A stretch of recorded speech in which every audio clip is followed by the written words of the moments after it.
YouTube, what's up? Check out the elderberry bush, the elderberry tree, whatever.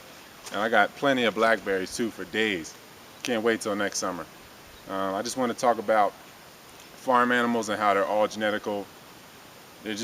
They're propagated creatures like hogs, or pigs, chickens, cows. They're not natural. They're not natural beasts. They're not natural creatures. They're hybrids of something. That's why you have to have a bull or a rooster to cross it. And it really, people just don't understand that these things aren't natural. Same thing with dogs. And people ask me, why do I have dogs? Well, I have two pits that I have a few pits, but I took them out of a terrible situation, and it's a give and take situation where they help me and I help them. I feed them, and they're addicted to what they're addicted to because of what they've come from. They're just basically, again, fragments of the original dogs. They're like domesticated wolves. So you got to really understand that everything is at a disequilibrium, or it balances out, but a lot of things are going to end up on the short side of the stick because you're manipulating nature. You're violating basically whenever you hybridize. And that's the case, like I said, with pretty much all farm animals and dogs and everything. But with the dog, it's a good give and take. Again, I take them out of that bad situation, and they help me, I help them, and everything is everything really with them. And I mean, you should really have more than one dog, because again, a dog is a hybrid. It's not like a cat. A cat knows itself more. Cats are more ancient. So with a dog, it will know itself more in a pack, because that's what they've been bred. They're from a pack type scenario in wolves. So yeah, that's basically what I wanted to say about farm animals, and that's what it comes down to with the whole Sphynx thing too. Because people don't understand, like I said, with the anima, the members of the animal kingdom. They are reoccurring too, just like everybody from this life you've already met before, and they're already family, some distant than others.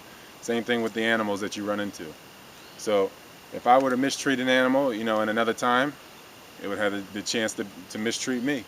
So that's just how it goes, because the energy you put out is what you get back. They say, shallow men believe in luck, and men in the know, or people in the know, they believe in cause and effect, or they know in cause and effect. So whatever you put out is what you get back. So however you're treating animals, it's probably gonna get done back to you some way, somehow. And it might happen in this lifetime or another, but it's gonna come back. That depending on how strong the energy is, and how quick it's gonna come back. So yeah, that's really what people don't understand that. When it comes to animals, when they come into your life, or you see opportunities to maybe help one out, you might want to do it. It's case by case. I'm not saying just adopt any dog or whatever like that, but I'm just saying that if you have the feeling, like I had the feeling, that it'd be best if I took them out of this situation that they were in, then go for it.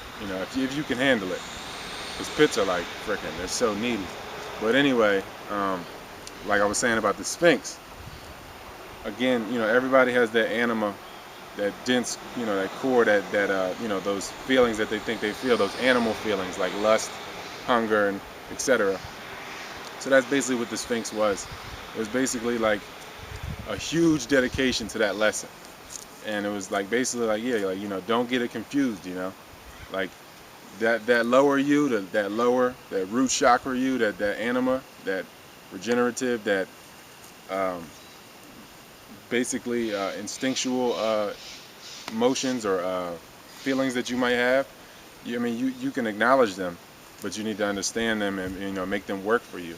You can't be a beast.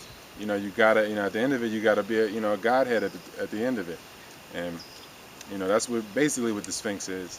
And there's a lot of misunderstanding. People need to really go back and look at the so-called Book of the Dead, because that's a misinterpretation right there.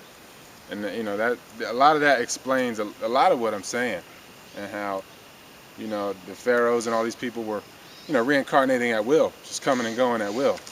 And that's how it should be. And if you don't get beyond that animal level, And those other levels, you know, you get to the other levels, and you know, you can, you know, be the God essence that you are, then you'll never be able to carry on your past life, your last earthly visits. You'll never be able to remember that to bring it back, because you never got past a certain level. So, you know, that's a case by case situation for different people. And I got another video coming too.